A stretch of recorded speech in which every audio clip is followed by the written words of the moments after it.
Assalamualaikum warahmatullahi wabarakatuh. Perkenalkan, nama saya Muhammad Farid dari kelas 1 TL2.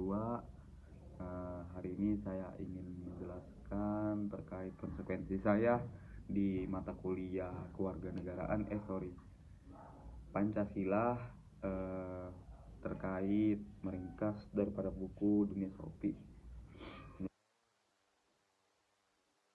Di awal cerita itu menjelaskan anak yang bernama Sopi yang setelah dia pulang daripada sekolahnya, dia membuka daripada kotak surat dan membaca surat yang berisi tentang siapa aku, dari mana dunia ini berasal, hingga maknanya kesadaran manusia dan rasa ingin tahu adalah awal daripada filsafat yang ingin bertanya, tetapi manusia kehilangan makna daripada hidupnya. Lanjut, dunia tidak boleh dianggap biasa karena daripada filsuf bernama Alberto mengajarkan bahwa dunia itu sebenarnya penuh dengan keajaiban, tetapi manusia terbiasa sehingga tidak merasa heran, yang membuat kebiasaan tersebut membuat manusia itu kosong. Tetapi di sini filsafat itu menghidupkan kembali rasa kagum terhadap kehidupan. Pertama-tama dimulai daripada pemikiran manusia yang bernama seperti Thales, lalu ada Anaximandros hingga Heraklitus. Di sini mereka adalah filsuf dari pra-alam.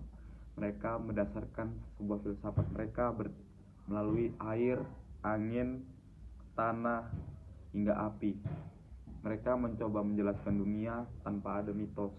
Lalu di sini menggunakan rasio mereka yang menggunakan akal lewat daripada pandangan mereka secara nyata, hingga peralihan dari mitos ke logika menunjukkan bahwa manusia berkembang dengan pemikiran yang berkritis, perdebatan hingga hakikat realitas filsafat seperti Heraklitus. Lalu ada Parmenides yang dimana mereka ini menjelaskan bahwa filsafat itu membuat kebenaran yang tidak selalu tunggal, tetapi realitas bisa melihat dari sudut pandang yang berbeda. Peran dan akal serta melawannya indera. Di sini ada filsuf yang bernama Empedokles dan Demokritus, bahwa dunia tersusun dari unsur-unsur ataupun atom yang menunjukkan konflik antara apa yang kita lihat melalui indera dan apa yang kita pikirkan melalui akal. Di sini memiliki makna, yaitu manusia harus menyeimbangkan pengalaman serta pemikiran mereka dalam memahami dunia dengan pandangan yang berbeda-beda. Lanjut, di sini ada filsuf yang bernama Socrates. Di sini sudah memasuki fase baru, yaitu manusia menjadi pada pusat dan fokus bukan lagi pada alam tetapi pada manusia. Socrates mengajarkan bertanya itu penting, kebenaran itu ditemukan melalui dialog. Socrates sendiri adalah filsuf yang selalu di kehidupannya ingin mempertanyakan sehingga dia mendapatkan jawaban yang logika sesuai dengan pemikirannya.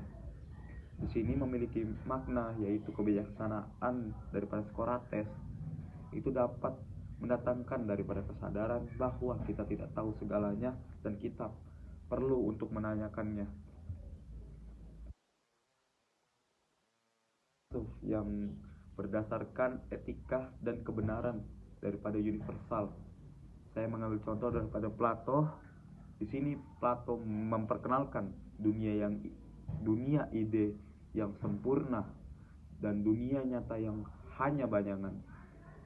Di sini kita dapat melihat bahwa kebenaran sejati tidak selalu terlihat, tetapi kita harus berpikir dari apa yang tampak, apa yang terlihat di depan mata kita, dan kita harus melihat bahwa dunia ini sifatnya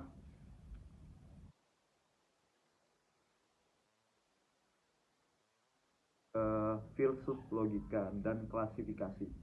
Di sini ada filsuf yang bernama Aristoteles, Aristoteles di sini adalah filsuf yang termasuk terkenal dan filsafat digunakan oleh beberapa orang, tetapi banyak yang menggunakannya dikarenakan fokus daripada filsafat Aristoteles ini mengklasifikasikan ilmu daripada logika mereka dan mensistematiskan logika mereka untuk mendapatkan jawaban yang sebenar-benarnya, serta membuat filsafat ini menggandrungi ilmu yang berpengetahuan bisa berkembang melalui sistem serta observasi dan struktur cara berpikir. 9. Ada awal kesadaran eksistensi daripada dunia Sophie.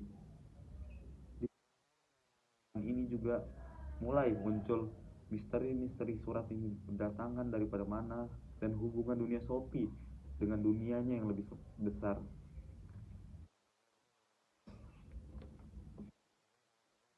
Bahwa manusia mulai bisa menyadari bahwa realitas bisa lebih kompleks daripada yang terlihat. Mungkin kita adalah bagian daripada sesuatu yang lebih besar pernah kita lihat dan tidak pernah kita bayangkan, jikalau ya kita tidak bisa bertanya pada semua kondisi. Di sini saya menyimpulkan bahwasannya adalah manusia adalah makhluk yang mencari makna melalui pertanyaan serta akal mereka untuk mencari tahu kebenaran yang ada di dunia ini.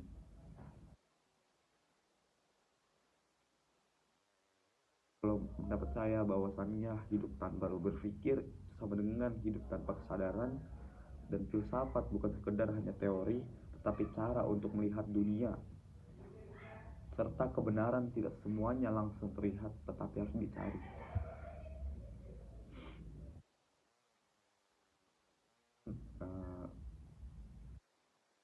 Saya terhadap buku yang telah dikirim oleh Bapak Pak Satrio ini gampang untuk diajarkan kepada orang yang ingin belajar terkait filsafat. Lalu di sini diperkenalkan filsafat-filsafat tersebut, yang dimana perkembangan daripada filsafat ini dari dunia pra-alam hingga ke dunia universal yang digunakan untuk berdebat dan lain-lain.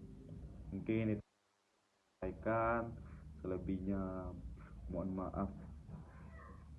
Dan sekian dari saya. Wassalamualaikum warahmatullahi wabarakatuh. Izin.